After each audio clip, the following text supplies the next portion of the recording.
In the heart of the ancient world, sprawled across a peninsula of searing heat and endless sand, lies a land of stark, breathtaking beauty.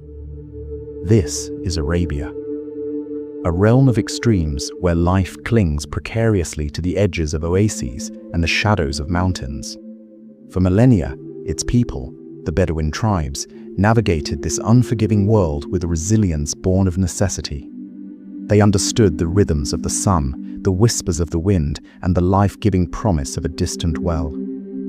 But they also understood that they were not alone. They believed that in the shimmering heat haze, in the hollows of desolate ruins, and in the deep, eerie silence of the night, another creation lived alongside them, unseen.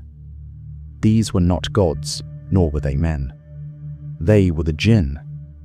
Long before the great monotheistic faith swept across the peninsula, this belief was woven into the very fabric of Arabian life. The jinn were not mere ghosts, not the lingering spirits of the dead. They were a parallel race, believed to have tangible bodies and to form tribes and clans much like human society. They were seen as the animistic soul of the landscape itself, forces of nature given form and will. The howl of the wind through a narrow canyon was not just a trick of acoustics, it was a voice. A sudden, spiraling dust devil was not merely weather, it was a jinn passing by.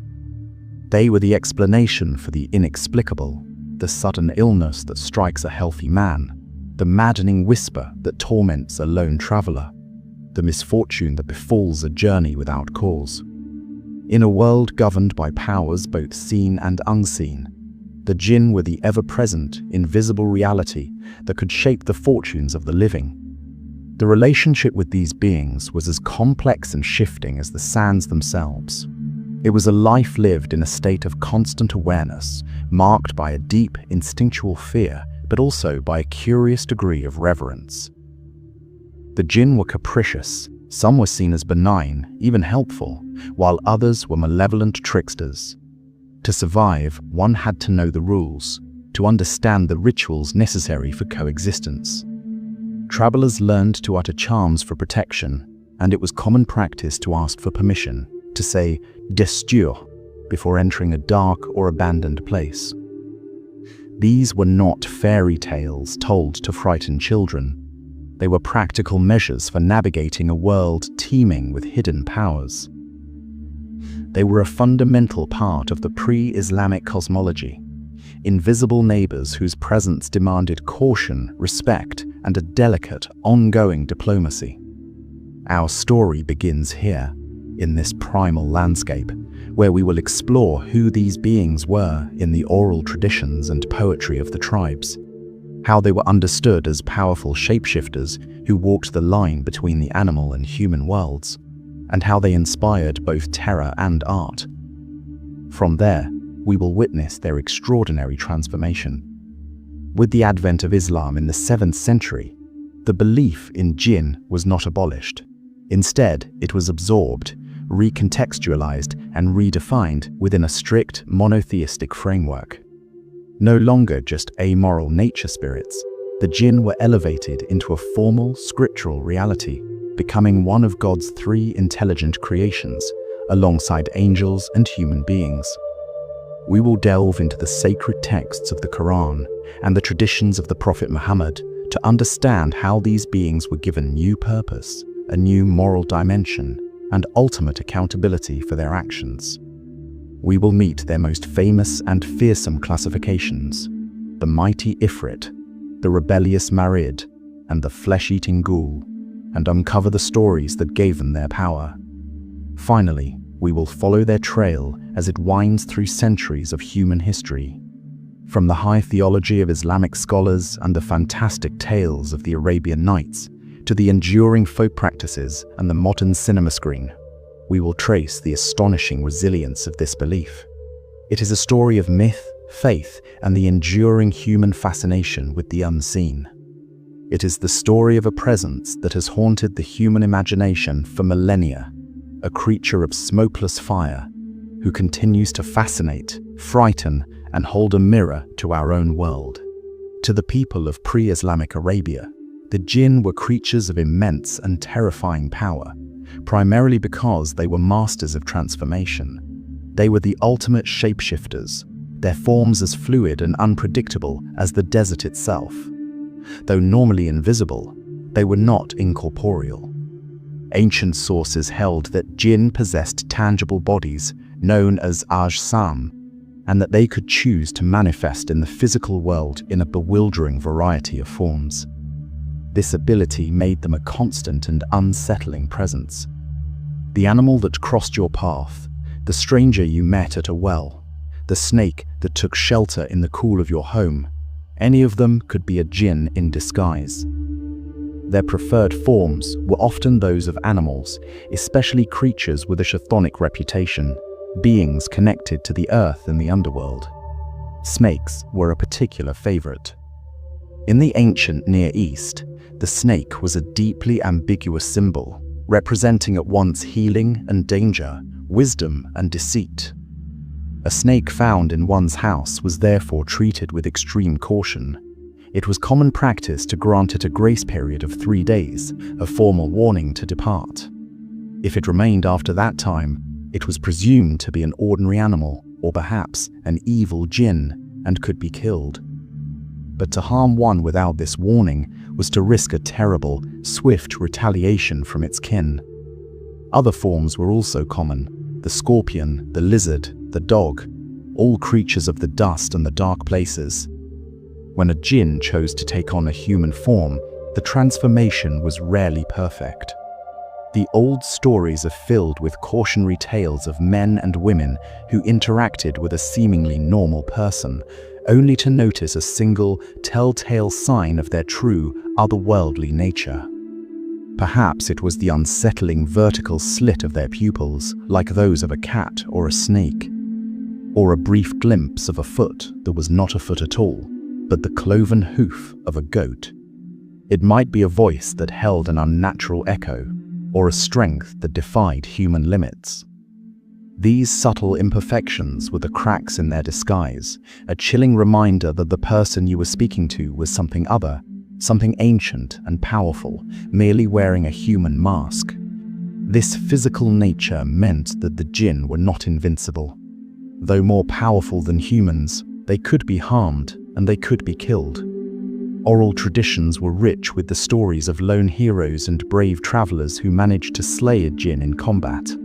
If killed, the creature's body would not simply vanish. It would leave behind a strange carcass, a final clue to its true nature.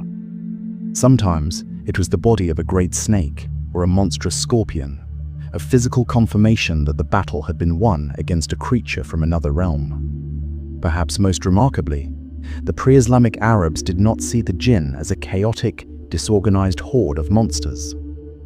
They imagined them as a parallel society, a mirror to their own complex tribal world. Commentators like the later scholar al-Yahiz noted that the pagan Arabs believed jinn organized themselves into tribes and clans, complete with lineages, chieftains, and political rivalries, just like the Bedouin. This belief gave the jinn a social and political dimension. An offense against a single jinn was not just an offense against an individual. It was a potential spark for a blood feud with an entire invisible tribe. This complex understanding of their forms, their society, and their very real physical presence created a world where the boundary between the natural and the supernatural was dangerously thin and constantly shifting. But what, precisely, were these beings? Scholars have long debated the origins of the jinn concept in Arabia. Some propose that they began simply as mischievous and often dangerous nature spirits, the personification of the perils of the wilderness. In this view, they were the animistic soul of the places humans feared: the searing wind, the crushing silence of a ruin, the darkness of a cave. They were a way to give a name and a face to the impersonal dangers of the natural world, transforming random misfortune into the malevolent act of an unseen agent. They were often seen as dwelling in unclean or remote areas, hostile to the intrusion of humanity. Others have suggested a more complex origin, arguing that the jinn were originally the pagan deities and tutelary gods of local tribes. According to this theory, as the great high gods of the wider pantheon grew in importance, these smaller local deities were gradually downgraded in status. They didn't disappear from belief, but they were demoted from gods to be worshipped into spirits to be placated. In certain northern Arabian regions, like the ancient cities of Palmyra and Baalbek, the line between the two was blurry.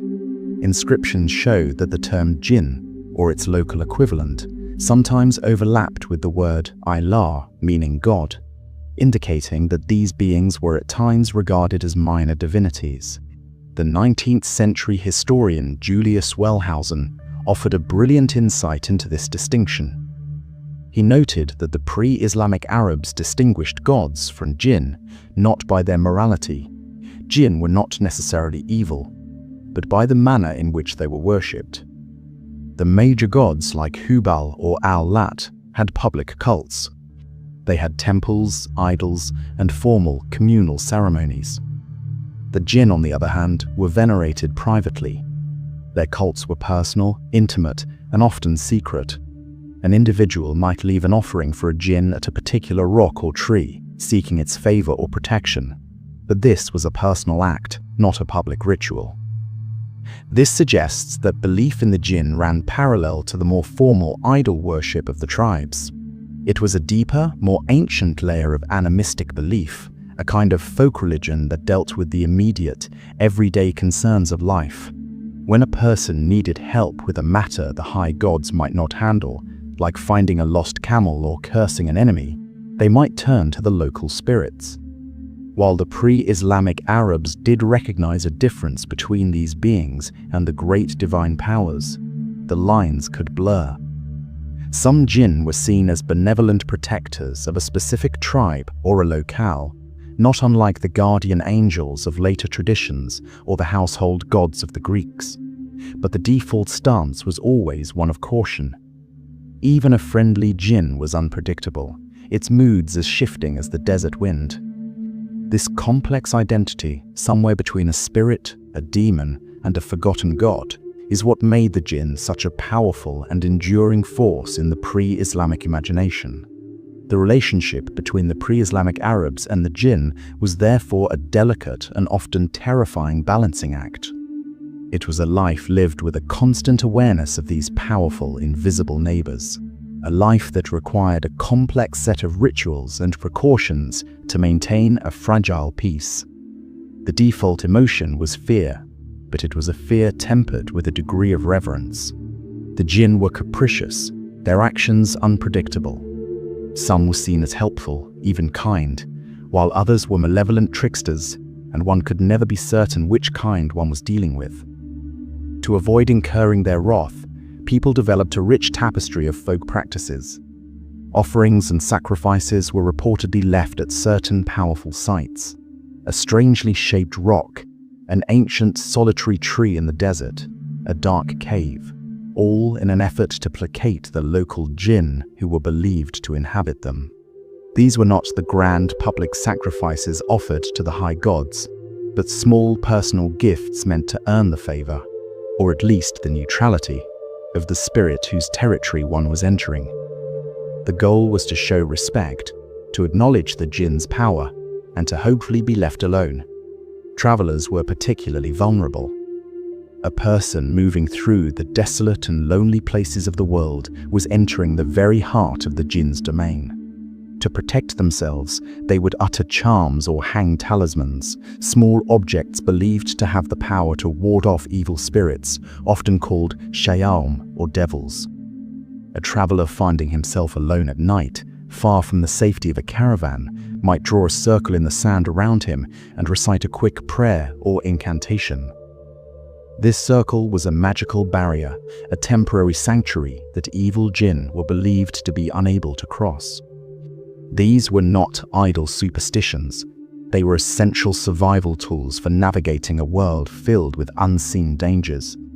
Certain locations were understood to be haunts of the jinn, places of concentrated supernatural power that required extreme caution.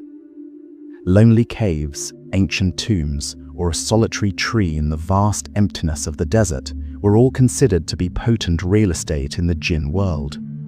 To approach them was to risk trespassing, and to do so without the proper respect was to invite disaster.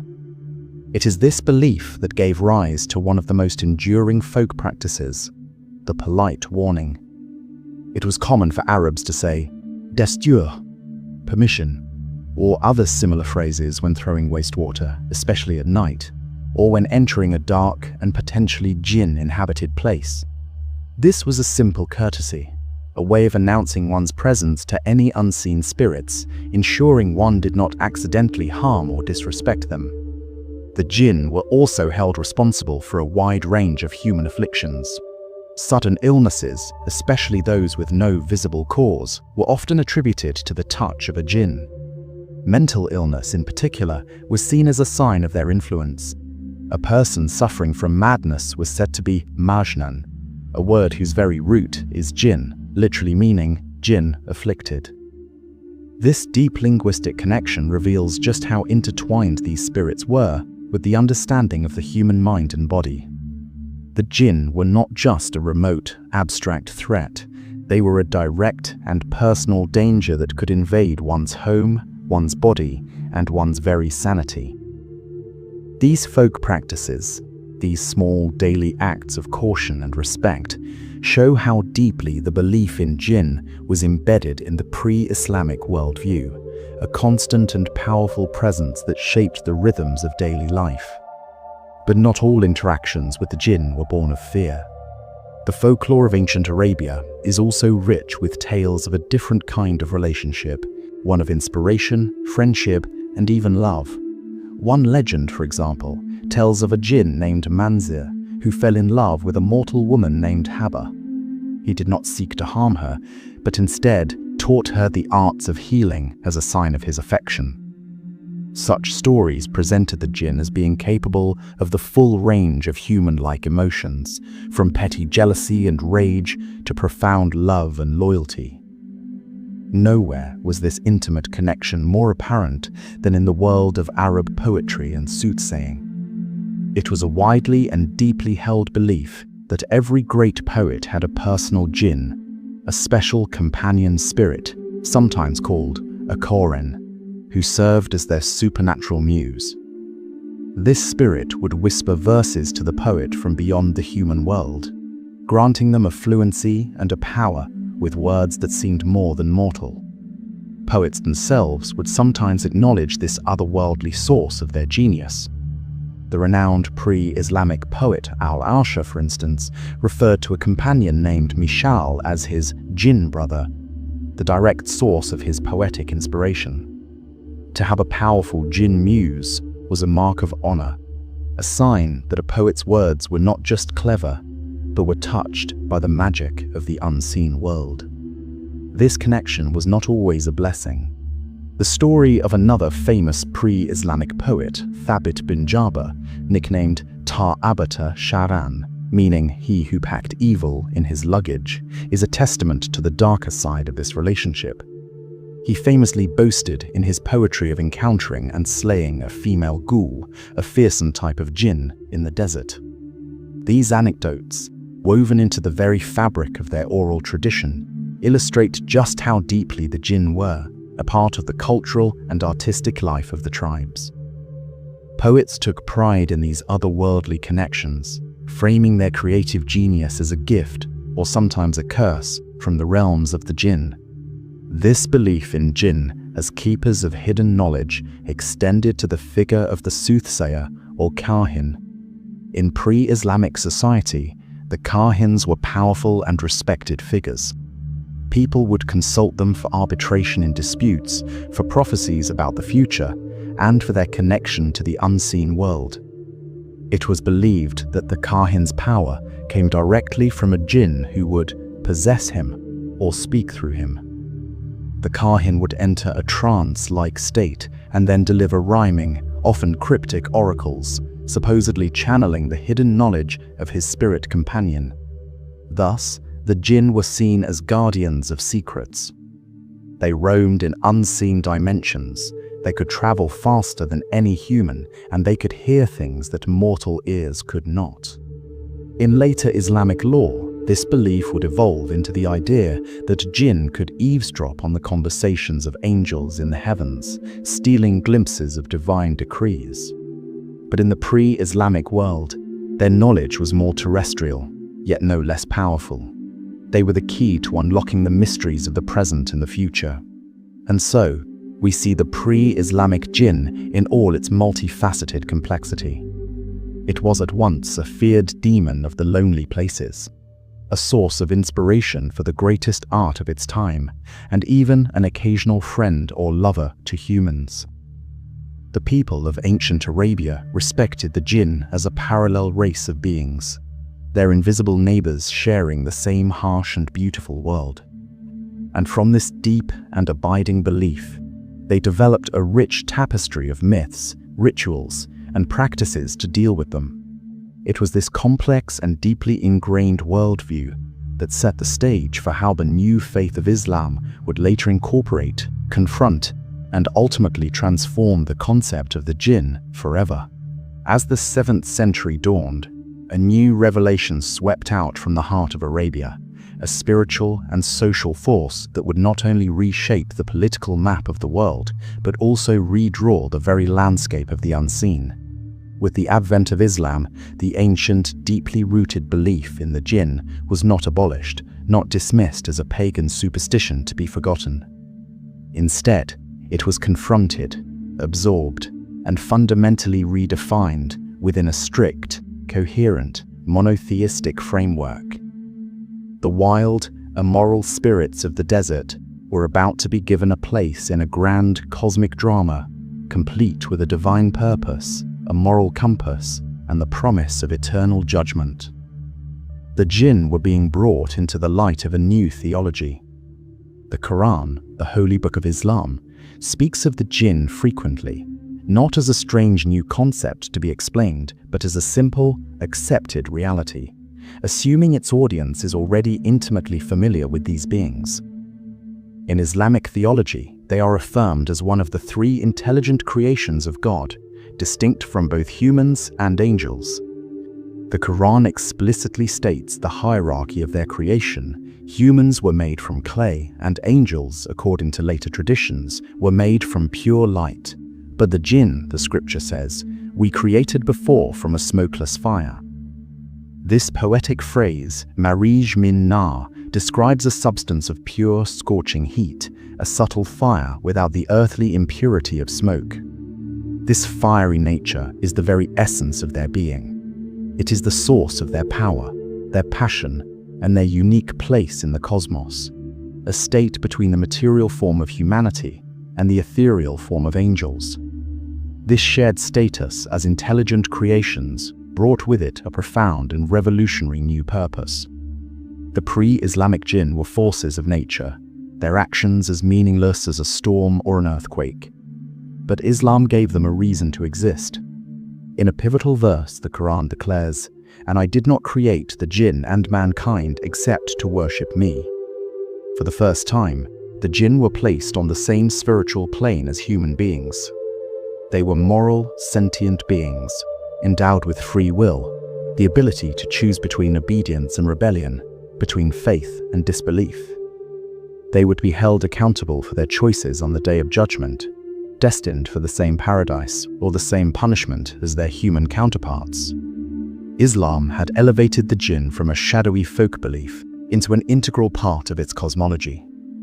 This new moral dimension is most vividly illustrated in the Quranic chapter named after them, Surah al-Jinn.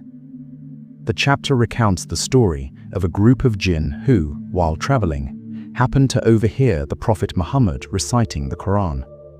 They were so moved by the beauty and truth of its message that they immediately embraced Islam. They returned to their own kind, not as simple spirits, but as missionaries declaring, "Among us are those who are righteous and those who are otherwise. We have become of various paths." The Quran presents them as moral agents, stating, "Among us some are obedient and some are unjust." This narrative was transformative. It meant the jinn were no longer a monolithic force to be feared. They were now a diverse community, divided, just like humans, into believers and disbelievers, the pious and the wicked.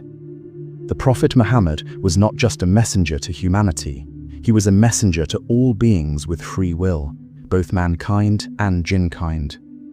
While Islam confirmed the existence of the jinn, it simultaneously launched a direct and uncompromising assault on the pre-Islamic practices surrounding them. The old ways of seeking refuge with them, of offering them sacrifices, of fearing them as one would a god, were condemned in the harshest possible terms. This was a form of shirk or idolatry, the greatest sin in Islam. The Quran describes how the jinn themselves were astonished that humans had revered them, saying, "And there were men from mankind who sought refuge in men from the jinn, so they only increased them in burden." This was a clear and total break. The jinn were creatures, not divinities. They were servants of God just like humans, and held no divine power of their own. To worship them or seek their aid was to turn away from the one true creator. Yet, even as it corrected the theological errors of the past, Islam allowed many of the folkloric elements about the jinn to carry over seamlessly into its worldview. Their defining characteristics, their ability to be invisible at will, to move with incredible speed, and to assume different shapes, were all accepted as part of their God-given fiery nature. The Quran itself provides a stunning example of their power in the story of the Prophet Solomon and the Queen of Sheba. When Solomon wishes to have the Queen's magnificent throne brought to him before she arrives, a powerful jinn, identified as an ifrit, boasts that he can transport it in the blink of an eye. This story affirms that jinn possess extraordinary strength and abilities that seem magical to human eyes. However, the Quran is equally clear about their limitations. They are not all-knowing. They have no knowledge of the ghaib, the unseen future, which is known only to God. The story of Solomon's death provides a powerful lesson in this regard. The jinn, who had been forced to labor for him, continued their work, unaware that he had died, propped up on his staff. They only realized their master was gone when a small creature gnawed through the staff, and his body finally fell. The message was clear. For all their power, the jinn are as ignorant of the divine plan as any human. In the Islamic worldview, they are basically another race of creatures, living a parallel existence on Earth, concealed from normal sight, endowed with free will, capable of both good and evil, and ultimately, like all of creation, subject to the absolute authority of God. While Islamic scripture speaks mostly of jinn in general terms, a rich and terrifying bestiary of different types and classifications developed over the centuries, blending Quranic references with older Arab lore and regional myths. At the top of this dark hierarchy is the figure of Shaitan, or Satan. The Quran makes a crucial theological clarification about his identity. In Arabian and biblical lore, it was easy to confuse jinn with fallen angels. But the Quran is explicit. Iblis, the proper name of Satan, was not an angel. It states he was one of the jinn and he violated his Lord's command. This is a pivotal point. Angels in Islam are created from light and have no free will. They cannot disobey God. Jinn, created from fire, can. The story of Iblis is the ultimate example of this choice. When God commanded all the angels and Iblis to bow down to Adam, the first man, Iblis refused out of pride and arrogance. For this single act of defiance, he was cast out and became the great adversary, the tempter whose goal is to mislead both jinn and humans from the righteous path. The term shaitan thus came to mean any malignant, rebellious jinn, a devil who was chosen to follow the path of Iblis. It is not a separate species, but a moral designation for a wicked jinn. Perhaps the most famous type of jinn in storytelling is the ifrit. The word appears once in the Quran to describe the powerful jinni in Solomon's court, and over time, it came to denote a particularly strong and fearsome class of jinn. In folklore, ifrits are often portrayed as massive, winged demons, their bodies formed from smoke and fire, sometimes with terrifying, monstrous faces and flaming eyes. They are depicted as living in underground kingdoms or in ancient ruins, organized into their own tribes with kings and chiefs. They are said to be impervious to ordinary weapons and incredibly difficult to kill. The ifrit's notoriety was cemented by its appearance in the tales of the 1001 Nights. The story of the fisherman and the Djinn, for example, features a furious ifrit who has been trapped in a brass bottle for centuries, a direct echo of the legends of Solomon. They are almost always malevolent, or at the very least, dangerously capricious, a vision of raw, elemental power and ancient, vengeful fury. A term often used interchangeably with the ifrit is the marid, which means rebellious in Arabic. A marid is described as a powerful, arrogant demon, a giant among jinn, known for their immense strength and pride. While the word is hinted at in the Quran in a verse referring to every rebellious devil, its character was truly fleshed out in later folklore. In popular tales, marids are the classic genies, who can be bound to an object, like a lamp or a bottle, and are capable of granting wishes to mortals, though usually at a great and terrible price. They are portrayed as being harder to control than other jinn, due to their proud and rebellious nature. This image of the marid was heavily influenced by Persian mythology, where the evil Deebs were powerful demons subdued by heroes. In Islamic lore, the marid and the ifrit became the heavyweights of the jinn world, the mightiest and most haughty of their kind. Of all the jinn, none is more infamous for its direct and gruesome connection to humanity than the ghul, or ghoul. In ancient Arabian folklore, the ghoul was a specific subset of jinn known for haunting graveyards and other deserted places, where it would prey upon unwary travelers. The very word ghul means to seize, and they are depicted as flesh-eating, shape-shifting demons. Pre-Islamic poetry is filled with references to them. The poet Ta'abata Sharan famously boasted of slaying a ghoul in the desert. They often appear as monstrous women, luring lone travelers by taking the form of a beautiful woman, only to reveal their horrific true nature at the last moment to devour their victim. Lore is filled with tales of their telltale signs. One legend says, a ghoul's feet never change shape, so it might still have the hooves of a donkey even when appearing in human form. Islamic tradition held an ambivalent stance on ghouls. The Quran itself never mentions them, and some rationalist scholars denied their existence entirely. Yet, hadiths and folklore kept the belief alive with terrifying vitality. One story from the early caliphate claims that Umar ibn al-Khattab, a companion of the Prophet, encountered a ghoul on a journey to Syria and struck it down with his sword. Another famous tale tells of another companion, Abu Ayyub al-Ansari, who caught a ghoul stealing food from his storage.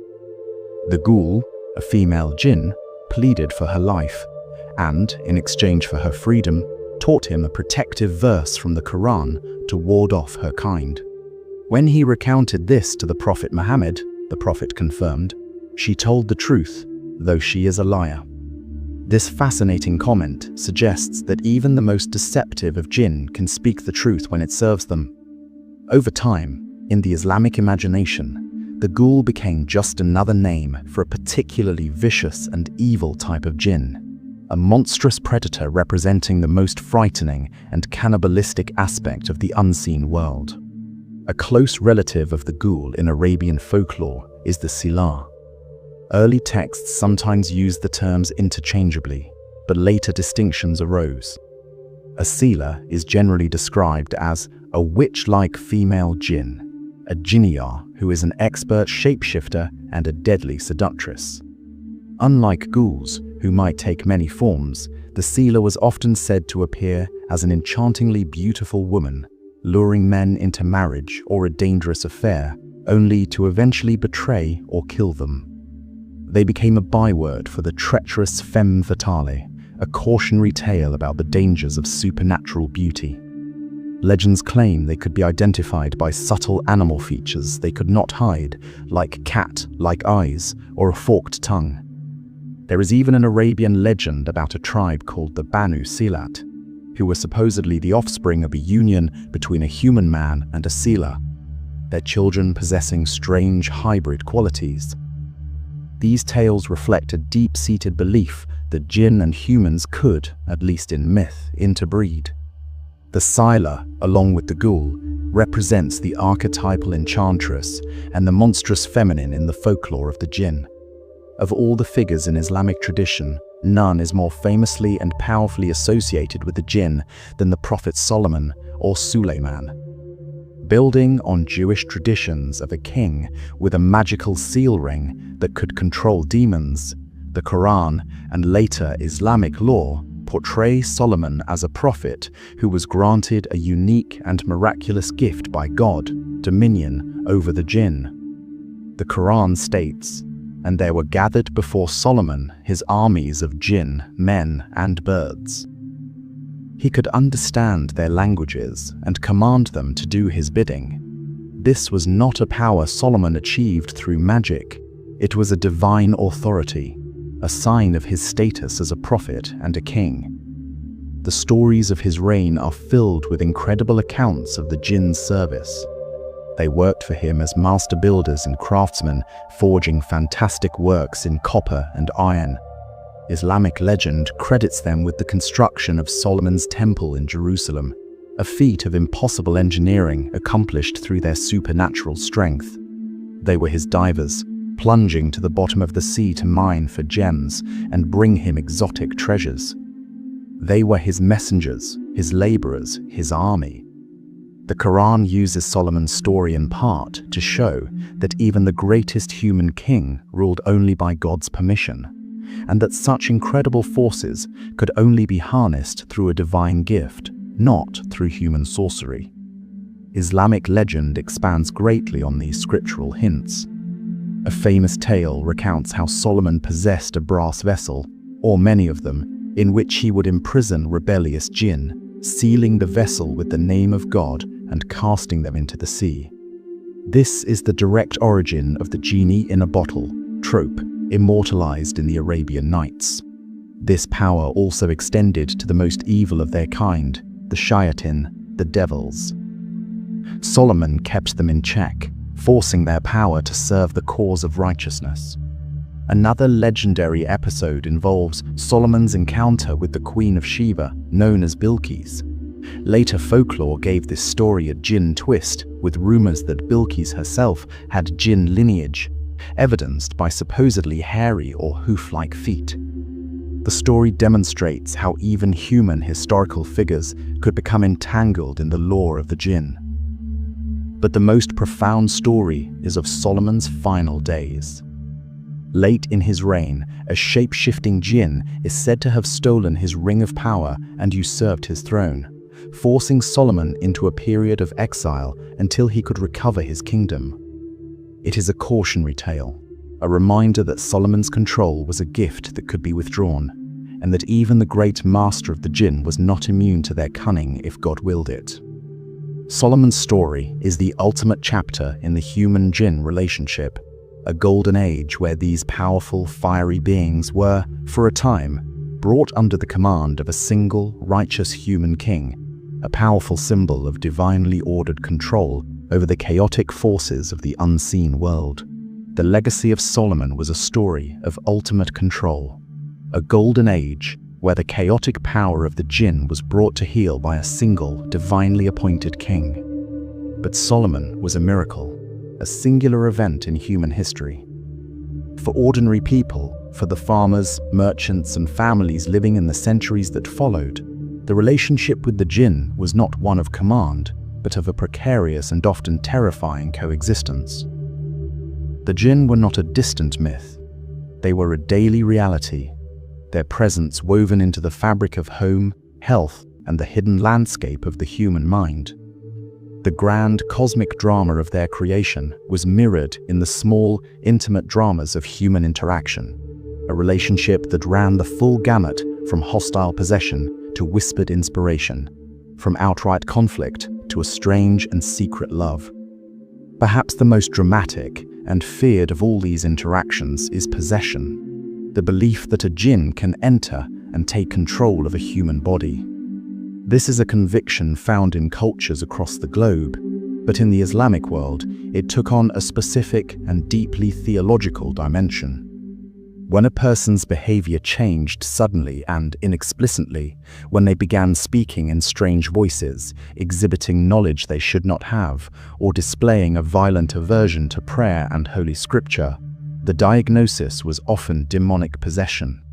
The symptoms were a classic sign that a jinni had breached the fortress of the body and was now waging a war for the soul within. The cure for such a spiritual affliction is a practice known as ruqya, a form of exorcism that relies not on magic or occult rituals, but on the pure, unadulterated power of the divine word. In Islamic practice, skilled healers, or raqis, would confront the possessing entity by reciting specific verses from the Quran over the afflicted person. The most powerful of these is Ayat al-Kursi, the verse of the throne, a passage of immense spiritual weight that described the absolute power and knowledge of God. It was believed that for a malevolent jinn, for a creature of fire and rebellion, hearing these words was an agony, a spiritual fire that would burn and torment them, forcing them to either flee the body or be destroyed. Other powerful verses, like the final 2 chapters of the Quran, known as the Muawwidhatayn, were also used, directly asking God for refuge from the evil of his creation. The exorcism session itself was a dramatic confrontation. The healer might use blessed water, over which Quranic verses had been recited, sprinkling it on the patient.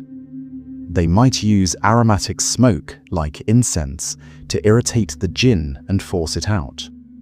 The possessed person would often react violently, their body convulsing as the jinn within them fought back, sometimes speaking through them, begging, cursing, or trying to bargain with the exorcist. These cases were often interpreted in 2 ways. Either the jinn was maliciously attacking a random victim, or, in a strangely personal twist, it had fallen in love with its human host and was possessing them out of a jealous, otherworldly desire. Importantly, Islam strictly condemns the use of sorcery or seer to deal with jinn. To invoke other jinn for help, to use occult talismans, or to engage in any ritual not sanctioned by scripture was forbidden, a dangerous path that only compounded the evil. The only legitimate weapon was prayer, a direct appeal to God, the one true master of all creation, to command his rebellious creature to submit. Given these potential dangers, a significant part of daily religious life for Muslims was dedicated to protection, to creating a spiritual shield that would ward off the jinn before they could ever cause harm. The most powerful of these measures was the simple but profound act of mentioning God's name. The Prophet Muhammad taught that saying Bismillah, in the name of God, before entering a home, before eating or drinking, or before undressing, created a barrier that jinn could not penetrate. This practice integrated the awareness of the unseen world into the most mundane moments of life. Every closed door, every meal, every moment of privacy was sanctified and protected by this simple invocation. Specific prayers, or dua, were also taught for moments of particular vulnerability. Before entering the bathroom, a place considered ritually impure and thus a potential haunt of jinn, one was taught to seek refuge in God from the male and female devils. Upon entering a home, a prayer was recited that placed the act of entering and leaving under God's protection. Parents would teach these small phrases to their children from a young age, weaving a shield of divine remembrance around their domestic life, a constant, low-level spiritual defense against any lurking, unseen entities. Beyond these daily practices, certain verses of the Quran were regarded as powerful deterrents. The verse of the throne, Ayat al-Kursi, was not just a tool for exorcism, it was the ultimate shield. Many Muslims recite it before sleeping, hang it as calligraphy in their homes, or play recordings of it based on the hadith story of the ghoul, who confessed to a companion that its recitation keeps devils away until dawn. The last 3 chapters of the Quran were likewise recited for protection from all forms of evil, both human and jinn. While orthodox scholars often frowned upon it as bordering on superstition, some people would also carry charms or tau amulets containing these Quranic verses as a form of personal protection. These scriptural defenses were often blended with older folk practices, the burning of certain types of incense, the wearing of blue beads to ward off the evil eye, a force often linked to the jinn, or the sprinkling of salt around a new home. The underlying mindset was one of cautious piety, to trust in God, but to take the necessary spiritual precautions to avoid inviting trouble from his more mischievous creations. On the flip side of protection is the belief that jinn can, and do, inflict harm, either in retaliation for an offense or out of sheer malevolence. In many traditional communities, various misfortunes were laid at their feet. A baby crying incessantly might be thought to have been pinched by an unseen jinn. Nightmares were often seen as the work of a jinn playfully or cruelly frightening a person in their sleep. This blame extended to physical accidents. If someone tripped for no apparent reason, a person might say, half-jokingly, a jinn pushed him. The most serious blame, however, was reserved for illness. Sudden sicknesses with strange symptoms were often labeled jinn sickness, prompting a consultation with a spiritual healer to determine if the cause was medical or supernatural. This deep connection to affliction is embedded in the very language of the culture. As we've noted, the Arabic word for a mad person, majnun, literally means jinn-afflicted, a linguistic fossil proving how ancient and fundamental the link is between these spirits and the concept of mental illness.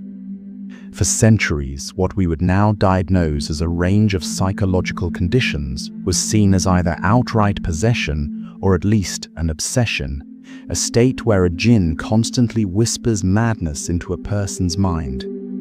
While modern medicine has created a clearer distinction for many, in some communities, the line remains blurry, a space where spiritual and psychological healing are seen as 2 parts of the same whole. Beyond direct harm to people, jinn are also implicated in hauntings. A house where doors slam, objects move on their own, or strange noises are heard might be believed to have a resident jinn.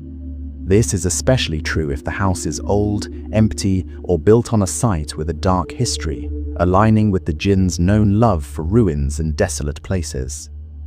This belief would lead people to avoid certain locales at certain times of day, like a well at high noon or a crossroads at midnight, as these were considered liminal times and spaces where jinn were thought to be most active, and the lone human most vulnerable to being harassed or deceived. Surprisingly, folklore is also filled with stories that go beyond simple conflict, stories of romance, marriage, and family between humans and jinn. These tales reveal a belief in jinn as beings physically real enough to form the most intimate of human bonds. Some of these are cautionary tales. A man unknowingly marries an incredibly beautiful woman who is later revealed to be a Sila, or a ghoul in disguise. A monstrous bride who eventually reveals her true, terrifying nature. Other stories are more benign, even romantic. There are Middle Eastern legends of a kindly jinn princess who falls in love with a mortal hero and uses her powers to help him, or of a human woman who marries a male jinn who can appear handsome and human, but must periodically revert to his true, fiery form. In the lore of some Arab tribes, their very founders were said to have had jinn ancestry. One Yemeni tribe, for example, boasted of its descent from a union between a human man and a jinn mother, and in such legends, the half-jinn offspring are always endowed with extraordinary qualities, like superhuman strength or poetic genius. While these stories are not taken as literal fact, they illustrate a deep cultural conception of jinn as a parallel species, physically compatible with humans. This belief even surfaces in contemporary times. One still hears anecdotes, especially in more traditional societies, of individuals claiming their spouse is a jinn, or of people who believe they have a spirit lover. As we've seen, in exorcism practices, a very common scenario is a jinn who claims to have fallen in love with a person and is possessing them out of jealousy. The healer must then act as a kind of supernatural marriage counselor, trying to persuade or force the jinn to leave his beloved. Islamically, marrying a jinn is not explicitly forbidden, but it is strongly discouraged by scholars for a host of obvious practical and theological reasons. The very fact that such a union was a subject for legal debate, however, shows just how seriously the tangible, physical nature of the jinn was taken. Beyond these accidental or fated encounters, there are those humans who have actively sought out the jinn, not for love, but for power. This veers into the forbidden realm of sorcery, or seer. While Solomon had divine permission to command the jinn, ordinary people, it was believed, could only bind them through illegitimate magic, often involving rituals that were deeply displeasing to God, such as performing blasphemous acts or making animal sacrifices in the name of a jinn king. Historically, magicians and witch doctors in many Muslim communities claimed to be able to control or communicate with jinn. Folk grimoires, notorious medieval Arabic books of magic like the Shams al-Ma'arif, purported to teach the secret rituals needed to summon a jinni and compel it to perform tasks, fetch treasures, or carry out curses. Those who attempt such practices are often believed to pay a heavy price. The jinn, being masters of deceit, might help for a time, but the cautionary tales warn that they will often trick or destroy the sorcerer in the end. This dynamic between the summoner and the exorcist has been a part of the social fabric in many places for centuries. On one side, the dark magician who seeks to harness the jinn's power for worldly gain. On the other, the pious healer who uses the word of God to break the jinn's influence and nullify their magic. This relationship between humans and jinn, however, is not always one of conflict or forbidden pacts. There are also accounts of benevolent jinn helping humans out of kindness or a sense of shared faith. Islamic law makes a clear distinction from Muslim jinn, those who have accepted Islam and follow its teachings. Such jinn would, in theory, view pious humans as their brethren. There are anecdotes, especially in the tales of Sufi saints, of a righteous man lost in the desert being guided to safety by an unseen voice, said to be a Muslim jinni. Some traditional healers claim that good jinn assist them in finding herbal cures, saying, "My jinn guide showed me this plant." These stories underscore the belief that jinn are not all devils, many are neutral or even good, and a human and a jinn could, in theory, have a beneficial relationship, provided it remains within the bounds of Islamic law. Within Sufism, the mystical branch of Islam, the interpretation of jinn takes on a profound symbolic dimension.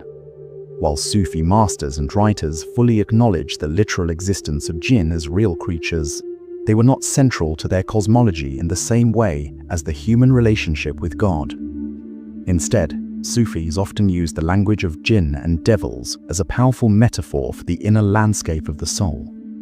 The struggle against one's lower self, the nafs, was often described as fighting the demons within. A sudden thought of greed, of pride, of lust that distracts one from prayer could be seen both as a literal whisper from a shaitan and as a symbolic manifestation of one's own untamed ego. In this mystical framework, Iblis, the great jinn who refused to bow, is sometimes interpreted not just as an external tempter, but as the ultimate symbol of the defiant, arrogant ego that resides in all of us. Parables, like Solomon's subjugation of the jinn, were read as powerful allegories. Solomon, the wise king, represents the enlightened soul, and the jinn and devils he commands are the wild, chaotic passions of the self-anger, desire, pride, which the soul must learn to control and harness rather than be ruled by them. The struggle against the jinn, in the Sufi view, was often a projection of the far more important and difficult inner battle, the jihad al-nafs, the war against the self. They are more like a parallel populace that occasionally intersects with the human spiritual journey, but they are not the ultimate source of temptation. The human ego is, nor are they the ultimate spiritual ideal, which is reserved for the prophets and a direct relationship with God. In our modern world, far from the deserts of ancient Arabia, the belief in jinn persists with remarkable tenacity. For devout Muslims, the Quran's word is timeless, and therefore, jinn are as real in the 21st century as they were in the 7th. In many communities, these beliefs continue to actively inform behavior. It is still common for families to recite protective verses daily, or to say Bismillah when pouring hot water outside. In cases of mental illness or other mysterious ailments, many families will concurrently seek a ruqya session alongside modern medical treatment, seeing the two not as contradictory, but as complementary approaches to healing the body and the spirit. The internet has given this ancient belief a new and powerful platform. Videos of real exorcisms circulate widely on social media, and online forums are filled with personal anecdotes of jinn encounters, continuing the oral tradition of storytelling in a digital format. This ancient belief has also made a profound journey into global pop culture, but in the process, it has been utterly transformed. Through the influence of the Arabian Nights, and most powerfully through Western adaptations like Disney's Aladdin, the formidable and dangerous jinni of Islamic lore has been largely replaced in the popular imagination by the genie. This figure is often a comical, benign, and obedient servant bound to a lamp and obligated to grant 3 wishes. This is a huge divergence from the independent, morally accountable, and often dangerous being of the original traditions. The blue, jovial genie voiced by Robin Williams has very little in common with a raging ifrit trapped in a bottle, his portrayal emphasizing wish fulfillment and humor rather than spiritual terror. On the opposite end of the spectrum, Western horror has embraced the jinn as a new kind of demon. Films and television shows often depict them as purely malevolent monsters, stripping them of their moral complexity and their capacity for good. Fantasy and gaming have also adopted them, often categorizing them as elemental spirits, fire ifriti, water marids, earth jann, borrowing the names from medieval classifications, but placing them in a new, non-religious fantasy ecology. Through this process of cultural exchange, the jinn have achieved a global recognition that few mythological creatures can match. But in their journey from the sacred texts of Arabia to the screens of Hollywood, they have shifted once more, becoming a reflection not of an ancient faith, but of our own modern appetite for fantasy, horror, and spectacle. We have journeyed from the sun-scorched sands of pre-Islamic Arabia, where the jinn were the wild, untamed spirits of the earth, to the ordered cosmology of Islam, where they were given a moral purpose and a place in a divine cosmic plan. We have walked through the fantastic courts of the Prophet Solomon, the master of their kind, and listened in on the terrifying fireside tales of ghouls and ifrits that haunted the popular imagination for centuries. From a creature born of desert animism, to a theological entity with free will, and finally to a global pop culture icon, the jinn has proven to be one of history's most resilient and adaptable supernatural beings. Its long and winding story is a testament to the power of a belief that has survived the rise and fall of empires, the birth of new religions, and the dawning of a scientific age that sought to banish all such phantoms from the world. What is the secret to this incredible endurance? Perhaps it lies in the jinn's fundamental ambiguity. They are the ultimate liminal creature, existing in the spaces in between. They are neither Holy Spirit nor holy flesh. They are not angels, yet they can be pious. They are not devils, yet they can be irredeemably evil. They are not human, yet they mirror our societies, our emotions, our capacity for both faith and rebellion. This refusal to fit neatly into any single category is the key to their survival. They are a vessel, a perfect screen onto which humanity can project its most profound anxieties and its most secret desires. They are the face we give to the random misfortune we cannot explain, the name we give to the dark impulses that rise from within our own minds, and the hope we harbor for a world of magic and possibility that exists just beyond the veil of our senses. In this way, the story of the Djinn is more than just a history of a mythological creature. It is a mirror reflecting our own evolving relationship with the unseen. In the pre-Islamic world, they were the embodiment of a chaotic and dangerous nature that had to be placated. In the Islamic world, they became a reflection of humanity's own moral struggle, a parallel race facing the same choices and the same ultimate judgment.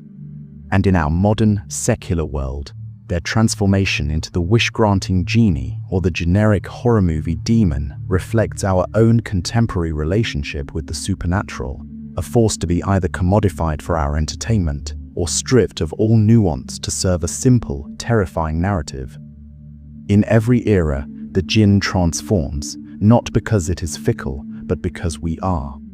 They are the clay, and the human imagination is the sculptor, constantly reshaping them to fit the contours of our own time. The enduring belief in these beings, even in our age of satellites and spreadsheets, speaks to a fundamental and perhaps unquenchable human need. It is the need for a world that is more than just what we can see and measure. The story of the Djinn is a testament to the fact that we have always lived in two worlds at once: the solid, predictable world of our daily lives, and a second, more fluid and mysterious world of the spirit. It is this second world that gives us our myths, our art, our religions, and our sense of wonder. The Djinn are a powerful reminder that for all our logic and reason, we remain creatures who are haunted by the unseen, who listen for voices on the wind, and who feel a shiver of ancient fear when entering a dark and silent room. They prove that a world completely explained, a world without shadows, may be a world that is ultimately unlivable for the human soul. And so, the creature of smokeless fire endures. Its story, which began in the whispering sands of an ancient desert, is now told in the flickering light of digital screens and echoed in the shared ether of a global culture. It has shape-shifted once more from a local spirit to a global phenomenon, a journey even a mighty Ifrit could scarcely have imagined. The Djinn remains a powerful and unsettling presence in the human imagination, a permanent resident in the borderlands between faith and folklore, between the known and the unknowable. And as long as there are empty places in the world, as long as there are unexplained sounds in the night, and as long as there is a part of the human mind that yearns for a reality beyond its own, the Djinn will have a home, forever concealed, forever present, a timeless reminder that we are not and have never been truly alone.